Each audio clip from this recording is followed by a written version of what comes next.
我是赵少康，欢迎你来到 TBS 赵少康战情室。这我们现在特别来宾，沈富雄委员、高嘉瑜委员、黄友汉先生、赖士葆委员、林涛议员、黄国昌委员。好，那么川普他曾经被 X 拒绝了上，后来又开放让他上，他不上，他就上他自己的社群平台那叫做这个真实社群吧，可能是 True Social 还是 True Society。然后呢，最近他突然去上马斯克的专访，他中间只上过 X 一次，就是他被拍那个像犯人一样的照片在监狱前面拍那个照片，他们都抛上去募款，而且你看看我被人家政治打压，你们捐钱给我那马斯克专访他因为觉得他现在选情好像不是那么妙马斯克专访他，可是呢，专访前40分钟突然说讯号不行，你很难想象是马斯克呢，乌克兰都没有办法通电话，他用那个低轨卫星星链帮他这个恢复通讯，他自己的平台居然40分钟他说是大规模的网攻，他受到大规模网攻，所以呢上不了后来40分钟以后终于上了然后呢说有100万人收听。所以呢，川普说我要重返枪击地，哪里开枪打我，我就回到那个地方再打川普说，贺锦丽能够跟习近平谈判吗？你们选他，对不对？他跟这个普丁是好朋友吗？普丁听他的吗？普丁尊重我，普丁跟我讲说他想要把乌克兰吃下，我说不要，普丁就没吃啊。拜登上来就人家马上就出兵了，习近平也是好朋友啊。对不对？那你能够想象贺锦丽跟习近平谈判吗？或者他只是跟习近平站在一起照个相吗？好，那么另外呢，川普说拜登是有史以来最差的总统那另外呢，这个他自己说要个官，他说我希望去当财政委员会，去监督政府的财政。那纳税人交那么多钱，你们这么搞什么？我去监督川普说好啊，欢迎。欢迎来监督，我们看一下。Remember that nothing worth doing is ever easy. You'll have bad moments. You gotta love what you're doing. 霸气走上台，前美国总统川普重回 X 平台，他一连发出6则新的竞选广告。And we will make America great again. 影片上的字幕也写下要让美国再次强大，推文不到半天已经吸引超过630多万人次观看。这是川普在2023年8月以后第一次在 X 平台上发文，只是他和马斯克之间的专访直播却因为技术问题紧急海卡。There's been a delay, and Musk just took to his own network with an explanation, quoting from his post.There appears to be a massive DDoS attack on X, working on shutting it down. 这场专访原定台湾时间8点登场，只是专访开始没多久，页面呈现一片白。美国有线电视新闻网 CNN 插播快报，还顺便报道马斯克过往的直播也出过状况。Yeah, I think we've got just a massive number of people online, so it's.Servers are straining somewhat. CNN 报道还说，川普和马斯克的关系在2020年一度交恶，没想到现在马斯克和川普的关系却180度大转弯。就在川普拥抱马斯克的同时，民主党的贺锦丽继续到摇摆州造势。他这天来到亚利桑那州，而且对比川普阵营持续的恶意攻击，贺锦丽这边的气氛显然欢乐许多。I think Kamala Harris and her VP pick are much more hopeful and positive for everybody. 贺锦丽还登上最新一期《时代》杂志封面，封面的右下角还写下她的专题报道名称《她的时刻》，讲述贺锦丽在民主党候选人中脱颖而出的过程，以及她竞选时面临的挑战。好吧，这边有一个 Newsweek 说这个民调大家对于这个经济认为谁做的比较好，说贺锦丽会做好票占42%，川普占41%。所以呢，这个因为拜登的经济搞得并不好，老美现在物价很高然后呢，这个通货膨胀很厉害所以呢，大家认为说这个拜登搞得并不好，但是呢，居然贺锦丽的经济政策比川普还多1%了，老沈怎么看？是的，这个是最新昨天全国性的民调了。因为你的节目里头有来宾讲说，现在贺锦丽最落后的地方，就是像《华尔街日报》啦、《金融时报》，就说他们人民对贺锦丽的经济方面的信心是落后的。但是这一点他追平了那我觉得以前川普被迫关闭他的账户的是 Twitter， 那 Twitter 被这个 Musk 买了嘛，要改成 X 平台，所以他们昨天的这个会议见面开始有一段时间是被 block 掉，但是我觉得这个影响不大。这两个人其实互访，然后所传达的讯息，对川普的加分作用其实是有限的。这两个人很像啊，真的太像了。这两个人对女人的态度，这两个人生小孩的数目，这两个人喜欢犯的男人的错误，我觉得如果你去查他们两个人的染色体理论上都是 XYY， 你知道吗？因为多一个 Y， 男性的雄风展现的就特别大。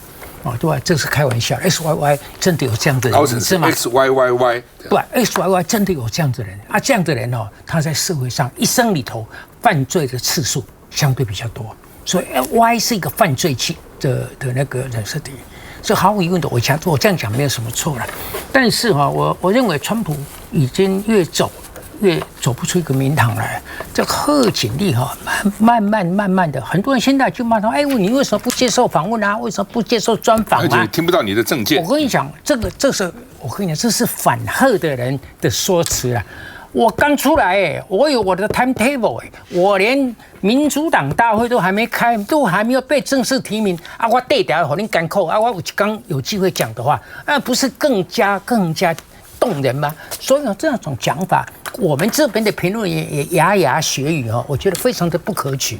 你们等着看，我告诉你，这一对刚好让美国人民，尤其是中西部的底层的白种的不公，这个美宋这老百姓看到未来还有一点希望因为不但是贺锦丽不错，而且他提的这个副手就叫 Uncle Next Door 就邻家的我们隔壁阿伯，所以你看他的讲法，他一生就除了当兵以外，就是高中的老师嘛。现在你台湾没路用了，现在台湾绝对不是国民女婿啦，就看不起啊，他们大家都签个，还不去洗学历一下，我难道还要你当女婿吗？但是在美国这当介意，是不是？这等下他们呢，这读无名校，长春的名校人讲。这跟我差不多这款人赞，我也希望加脱他们一点关。我跟你讲，你们小看，到现在为止，全台湾没有人加入我的列车，我是台湾第一个，而且是唯一一个铁口直断这一队会当选。那欢伟，因为我们现在有公职在身所以对美国的整个民主程序，我们最重要的基本态度就是要尊重美国人的选择。那因此，对于美国的大选不太适合做过度的评论。那不过在这个基础上面的确可以看得出来说，民主党当初在拜登不管是之前失言的风波，或者是在辩论赛上面的表现，的确让美国非常多支持民主党的人感到忧心。那阵前换将本来在选举上面可以说是一个大忌，但没有想到 Harris 就是贺锦丽，她出来代表了民主党了以后，那反而目前看到的是说给美国民主党的支持者非常大的鼓舞，那也很清楚的反映在最近几波的民调上面可以说是直起直追，甚至在部分的民调上面能够展现出超越川普这样子的一个气势，那让川普在当初不幸遭受到枪击案当中那一张照片对川普所带来声势上面的影响，现在可以说是几乎是看要追平了。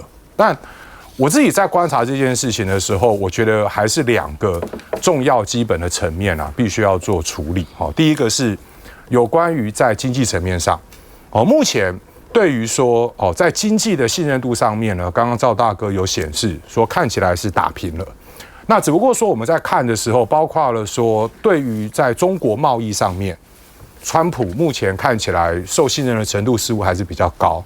那一个特别重要的指数是说，因为过去在拜登执政的时期的时候，美国的通货膨胀真的太离谱了那已经影响到非常多庶民的生活，因此非常多的美国公民在被问到说，对于接下来这4年，或者说对于过去这4年，如果相比的话，你认为谁当总统，你的生活改善会比较多？目前在这个指标上面，我看到的还是川普领先，但某个程度上面呢，是反映出来说，对于过去在拜登执政状态下面，对于拜登政府在处理经济问题上面，对于很多庶民生活上面所产生的冲击，大家所还蛮深的一个印象。不过我觉得贺锦丽他的机会在于说，目前川普执政的包袱，从很多民调上面看起来，其实并没有让 Harris 来加以承担。也就是说，选民对于 Harris 这样子的一个跟拜登之前的 campaign 比起来，他所展现出来的活力，他所展现出来的欢乐，或他所展现出来对于未来的希望感，对于很多选民来讲是非常具有吸引力的。那只不过说，我觉得接下来的关键是说，贺锦丽他能不能够让更多的在摇摆州当中的选民认为，他一旦当选了总统以后，能够改善大家的生活，甚至在美国因为边境问题上面所造成社会治安上面问题的解决，他能够展现出一个更有企图心、更有魄力，能够拿出好的对策来加以解决。我觉得这个是接下来在观察大选的时候非常值得注意的关键。因为川普已经就这点攻击了。川普昨天接受访问的时候说：“我当选，我把大批的移民都能赶出去。哦，这个很凶哦，我就把他们赶出去。哦，票我也不要了，他们的亲友票我都不要了，赶他们出去哦。”他已经开始攻击了。来，志宝兄，我这一次前一阵子啊，这个到美国去大概有一段时间了，那碰到了一些华裔的美国人，还有一些白人，就跟他谈这个事情了，他们都蛮关心的哦。然后我就得到几个结论：第一个，他们都很担心这次选完，这个美国更加的 divide， 就更加的分裂，就很难去团结。第二个，你可以看到这个拜登讲过一句话哦，他很担心政权没有办法和平转移。他讲的就是川普啊。如果川普上来，或者川普没有当选，他会不会接受？会不会又跟当初一样，又发动人去进攻国会啦什么之类的？所以整个美国来讲的话，就大家很担心了，就是担心说他的会更加的这个分裂。然后呢，让他当选不是才没事啊？是这样吗？不，你这样讲，就现在不管谁当选，大家都有这样的担心，因为你不管怎么样，他即便他当选，也是有另外一派。然后呢，这个东西中产阶级不见了，好，拉过来，他们几位都讲到经济。一般来讲，在以前大家都觉得川普处理经济能力比较强，而且他来讲的话，他可以对抗这个他们通膨啊什么之类的。但是问题在这里，他一个主要的利器就是对中国大陆要掐取高的关税，60%以上，这很可怕的。这个东西，我碰到那些白人，那是道地的深红的，原来是这个升到这个，原来是共和党的，而且是党员。他说他这次没办法投川普，因为他做的生意就是60%，从大陆进来就60%，他绝对没有办法去投他。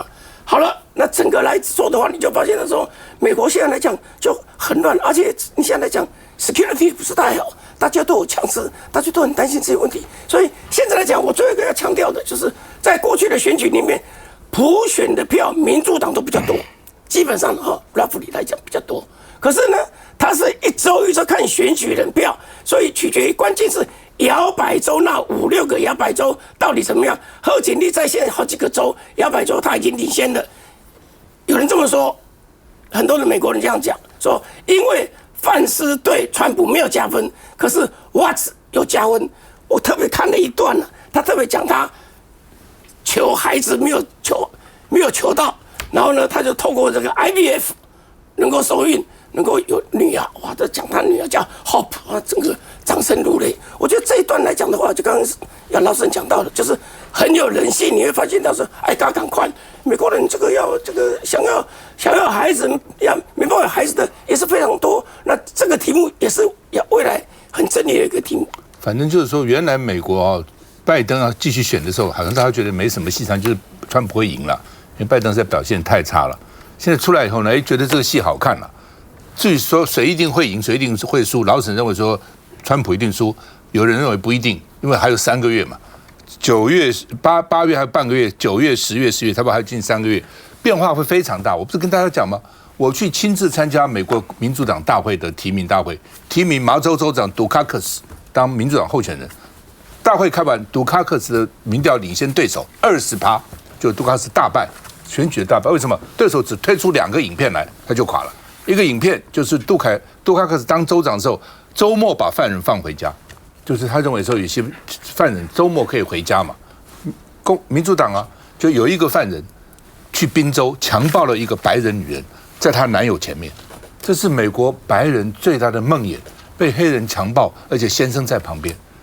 这个电话一放出来，再加上一个，因为自由派嘛，反战嘛，所以呢，这个杜卡其实也是反战，但他又表示他支持军人，他去开坦克车，还带着这个钢盔在坦克车上开，也被共和党拍。所以你看这个人像小丑一样，还开什么坦克车？2支影片就垮了。休息一下再回来。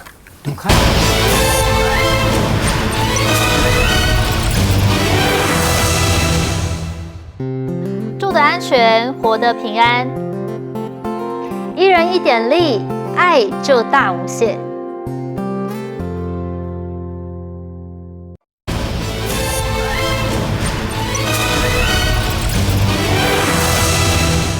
好，老共26架基舰又在台海哦，山东号也出现了，再次出现太平洋哦。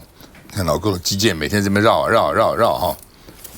那另外呢，山东舰7月再赴太平洋实施舰载，7月去过，现在又再去了，8月再去哈。日本在监督，他画图在这个位置啊。然后呢，远远的看到没有？我看这什么图啊？这边这个舰。因为气象不好，朦胧，看没一个大舰哦，拍出来是这样。而且呢，它这个舰载机也起降，飞机那边起降哦，研习了啊。因为飞机的起降是有一定的难度哦，天气不好，看看能不能起降哦。那另外呢，5小时就出海了22军机，16个超过我们的中线哦，而且说这个可能跟山东号的航舰的操演相关的哦，不是独立事件哦。那山东号跑到太平洋，带老班底出现老地方，所以怀疑说7月那个训练没完成，所以8月呢继续来。好，现在反正大家都在猜嘛。那另外呢，就是说最近一直有这些这个退役的军人在质疑说，老共机啊进入我们东部的内水就讨厌了哦。那国防部不承认，国防部以后呢，他就还加了一个，他现在的图啊加了一个说，本图非按实际比例显示。他说：“这是什么意思啊？就是我那个图啊，这个反正你们就不要把它那么仔细的看，不一定按照实际的比例哦。所以加了一个警语了哦，加一个警语哈、哦。那这里看到没？本图非按实际比例显示。那你这个图是什么意思呢？哦，那吕律师舰长就笑说，真正问题是内水了，什么比例不比例？哦，他在 Google 上画了一下。”搞了半天，这个图在兰屿跟台东的内水的领空上面，哦，然后他说下次如果是台湾跟兰屿间的海面呢，这次啦，下次会不会台湾跟澎湖的水道呢？台湾跟澎嘉屿间的北部海域呢？都进入我们的内水，你什么也不敢做啊？你不是要第一级吗？那你记第一级什么呢？哦，到底怎么回事？我们看一下。日本防卫省拍下照片，中共海军山东号航舰编队12日再次进入西太平洋，出没地点在宫古岛南方约420公里海域，并进行舰载机起降训练。我国军利用联合勤监侦的手段，对于我台海周边的相关的攻击共舰，均能够全程的掌握。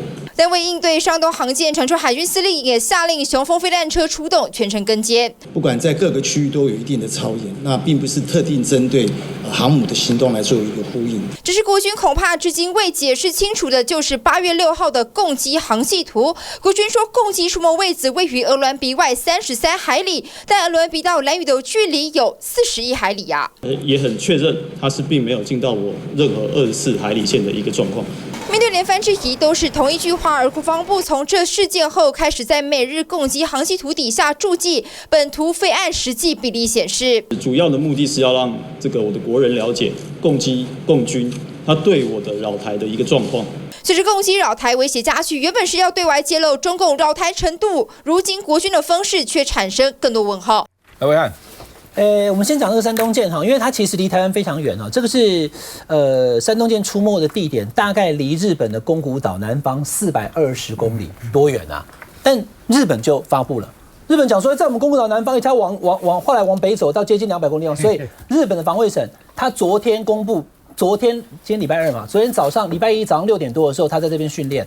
那为什么公布？因为第一个它是山东舰，第二个山东舰以前都是只有进去出来，然后从这样子无害通过台湾海峡外，他就经过一个，这是他在做演训，他要实际降落。那观众朋友，我们一听到之后，很多人讲说山东舰不好啦那个是纸糊的，他也没办法起降啊，战斗机不行啊，韩国母舰战斗机不能起降有什么用？他这一次战斗机有起降，然后直升机有起降，所以它可以起降，就代表说它有这个function。那我们台湾离这个宫古岛这样距离看，至少也是大概300公里以上啦，所以我们国防部没有讲。今天礼拜二固定的国防部例行记者会，刚刚看到那个记者会现场，记者问，因为日本昨天讲了嘛，好，那就回过头来，国防部可能也闷说，300多公里我也要讲嘛，可是日本就讲了，好，所以其一我们要知道，就状况其实基本上在台湾的周边，虽然这次非常远，可是山东舰它有在这个海上。这个战斗机起降的功能的时候，可能日本很关注，然后我们没有那么关注。第二个，内水的问题，它进到内水到底上个礼拜有一个是在这个兰屿周边那边，它到底是有没有在24海里临界区？他说是33，可是33是对鹅銮比。那如果你拉近一点到台东的那个这个富冈呢，那可能就更近了。所以不按照比例。对啦，对，就是说不按照比例，就国防部现在跟大家讲没有进内水嘛，可是已经很接近了。那我是觉得啦，24海里的临街区，它总有一天它会滑进来的。那到时候我们要怎么办？那才是重点所以这两个其实大家要关注的。那第三个就是刚刚我补充一下这个第一段的，简单讲就好，就是川普去上这个 X， 那我们要知道 X 到底代表什么意义？就是它社群平台上面它的影响力到底大不大？以全球来讲，目前最大的是脸书，有30亿的人在使用。那第二名是 YT 25亿 ，IG 第3 20亿 ，X 并不多，只有5.5亿啊，这样子5.5亿而已嘛那 X 排在很后面的。可是在美国来讲，因为我们现在讲美国总统嘛，台湾用 X 的不多，美国 X 是第3名，第1名是脸书，第2名的话呢是 Reddit， 它有点像美国的 PTT 啦，所以其实它是个很大的平台。那一个美国的总统参选人去上 X， 以前他在 Twitter 的时候账号被封了，现在又从事强行回归。那在这一场专访当中2个小时，其实马斯克就是公开的支持川普嘛，我觉得会有影响，因为使用那个平台人既然多的话，听他讲，那我们台湾当然报道没有那么多，你去把那2个小时的重点截录出来，他讲了很多，比如说马斯克，我是特斯拉的老板嘛，在大讲电动车，对不对？他们2个里面讲，其实石化业很重要啊，天然气很重要，我们要好好发展。他就跟石化业招手，不是说因为马斯克是电动车，以后石化不重视。然后他讲说，以色列有铁穹系统，我们也应该买啊。好，这川普里面其实讲了蛮多东西的。那因为他强势回归到这个社群平台当面，已经不是说 ABC、NBC 专访而已，突破传统的模式。那选举还有现在8月还有大概3个月了其实我觉得也会对选举造成一些影响，因为毕竟一个媒体的大亨公开挺他，还是会有影响的。不是，知道马斯克是很多美国年轻人的英雄，大家追随他，很多人追随他的，好吧？这个大进满88号洪姓船长还没回来，本来大家以后回来了，4个船员回来了，大陆国海办说海警依法执法，所以还要侦讯我还不敢回来，船也回来了，4个船员也回来了。所以这4个船员违法情节轻微，就是个船员嘛，不予追究统统回来那另外呢，所以他们今天晚上或明天清晨就会回到澎湖啦那另外呢，这个很奇怪，中国国安部宣称破获了1000余起台湾间谍案，只提一个人名字，叫做杨志渊，其他是没提名字。你1000余起就有至少1000余人吧，就1人也好的有1000余人吧，那些人现在在哪里？是被抓起来、被关起来怎样？我们有没有去关心，到底有没有这样的事情？还是他随便讲的？还是真的有1000余起的这种间谍案？台湾间谍，你抓我会抓你啊！你不是天天在台湾办间谍吗？我也就是办间谍啊！来，嘉瑜怎么看？确实，我觉得中国现在对台湾的不友善，从过去的这个攻击老台啊、山东舰等等这些作为之外，已经开始到民间对于台湾的一般的民众，其实也造成了影响。那周遭其实都会听到说，很多人去中国或者是去香港旅游的时候，被迫交出手机被检查，甚至被强制的扣留。在这种情况之下，台湾人民的安全在中国确实相对受到威胁。那我最近也有朋友跟我讲说，他的这个一个好朋友。也是年轻人，因为公司派他去中国出差等等，就因此也被中国当地以违反什么机密为由扣留在当地，然后也不知道该怎么办现在也不知道找谁协助等等。还在那边啊？对，还在那边。所以类似的状况，除了我们可能在媒体上所看到之外，还有很多在民间可能一般民众他可能不知道为什么今天就被以一个违反商业机密的理由就直接被扣留在当地。所以刚刚讲这个所谓千余起的台谍窃密案，可能也是中国随便找一个理由，因为我们过去只听到台湾的商业机密、科技机密被中国窃取。台湾人没有什么理由去窃取中国的什么商业机密，甚至你说国防机密，有可能吗？所以这样子的一个所谓千起的窃密案，就是要扣一个莫须有的罪名给这些台湾人无辜的民众，进而可能要给政府一个压力，就是说，你看台湾人现在在我手上有这些，所以我觉得这是一件非常危险的讯号。当中国不断的用这样的方式，可能这个私底下，然后默默的去抓了一些人，那政府这边的反制手段。到目前为止，可能也是透过一些私下的方式在处理。可是如果真的有这些情况越来越多的话，那对台湾人来讲，当然必须要让大家知道，而且必须要有一个明确的SOP， 让大家知道说未来怎么样去处理跟交涉。否则像这样子的民众求助无门，然后在中国的法令可能也跟台湾是不一样的情况之下，根本没有一个协助沟通的管道，是非常危险的。休息再回来。